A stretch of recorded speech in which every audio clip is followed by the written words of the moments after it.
The IMW, or International Myeloma Workshop, will be in Boston this September, and we're very, very excited about it.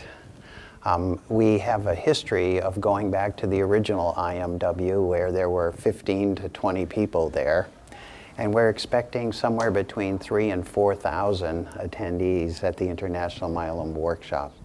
And we have planned a very exciting meeting of several days' duration, where we have cutting-edge science, cutting-edge translational medicine, and cutting-edge clinical trials. And so this is an opportunity for people who study myeloma in the laboratory or the clinic to get together and, if you will, catch up on the most current data and plan for the future. But it's also a chance for those caregivers in oncology to have a view now of how exciting myeloma is and what are the most exciting future directions.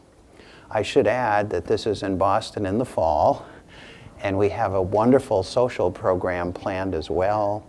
We'll be going to the Science Museum, we'll be going to the Museum of Fine Arts, and so we will have a wonderful educational and professional meeting, but we will also have plenty of time for fun, relaxation, and interaction that will foster collaborations even more.